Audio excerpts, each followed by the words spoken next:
اسرائیل روزانہ جھیل تبریہ کی نگرانی کیوں کر رہا ہے؟ ذرا اس کا پہلے بیک گراؤنڈ آپ بتائیے گا، پھر ہم اس کی طرف آتے ہیں کہ اسرائیل کا اس سے کیا لنک ہے۔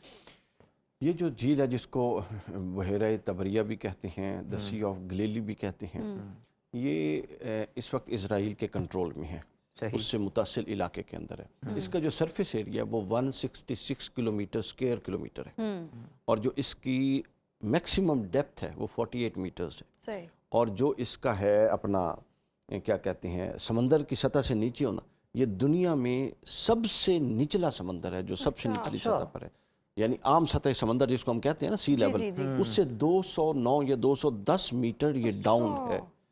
تو یہ جو سائنٹسٹ ہے وہ یہ کہتے ہیں کہ اتنی ڈاؤن سطح پہ سمندر کا سروائیول یہ خود ایک میریکل ہے، اس سے کم نہیں ہے ٹیکنیکلی۔ خیر، اس کا جو ہے مذہبی پس منظر بڑا سٹرونگ ہے، اس طرح آپ نے ابھی انٹرو میں فرمایا نا کہ یہ کانسپیرنسیز ہیں یا ایکچولی اس کے اندر کچھ پایا جاتا ہے، نہیں، اس کا مطلب صحیح روایات سے، اور ایکچولی اس کا جو کانٹیکسٹ ہے مذہبی کانٹیکسٹ وہ بڑا سٹرونگ ہے، اور یہ صرف اسلام تک محدود نہیں ہے۔ یہودیت، عیسائیت اور اسلام جو تین بڑے مذاہب ہیں، اسلامی مذاہب ہیں، ان تینوں میں ان کی الگ الگ سگنیفیکنس ہے۔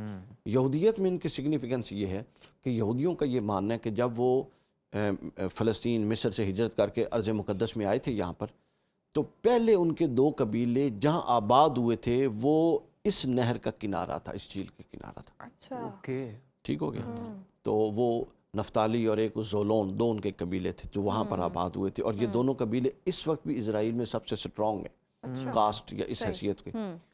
پھر اس کے بعد وہ ان کا یہ کانسیپٹ ہے کہ اس کا ارد گرد بابرکت ہے سارا کا سارا، سمجھ آئیے، اور وہ اس کو طاقت کے توازن کے حوالے سے دیکھتے ہیں، ٹھیک ہے۔ اچھا، یہ ان کا کانسیپٹ ہے، لیکن میں آپ کو ایک ہسٹوریکل فیکٹ بتاؤں جو میری اپنی اسٹڈی ہے، یعنی کسی کتاب میں نہیں لکھا ہوا۔ یہ جو پورا ایریا ہے نا، فلسطین، غزہ، یہ سارا سی آف گلیلی اور یہ سارا، یہ ایک ایسا ایریا ہے کہ جس کے پاس یہ رہا ہسٹوریکلی، اس کا دنیا پر کنٹرول رہا۔ اچھا، اسلام سے پہلے اسلام سے پہلے یہ رومنز کے پاس تھا، اور رومنز کا کنٹرول تھا۔ حضرت عمر کے دور میں رومنز کو حضرت عمر نے گرا دیا اور اسلام کا کنٹرول آ گیا اس علاقے پر۔ اسلام نے پوری دنیا پر کب تک حکومت کی؟ تقریباً 1200 سال۔ اس کے بعد نوآبادیاتی نظام، دوسری جنگ عظیم کے بعد اس کا کنٹرول مسلمانوں سے خلافت عثمانیہ کے خاتمے کے ساتھ نکل گیا اور واپس کسی تیسری قوت کے پاس چلا گیا، اور آج آپ دیکھیں اناؤنسڈ یا ان اناؤنسڈ پوری دنیا پر کنٹرول اسی کا ہے۔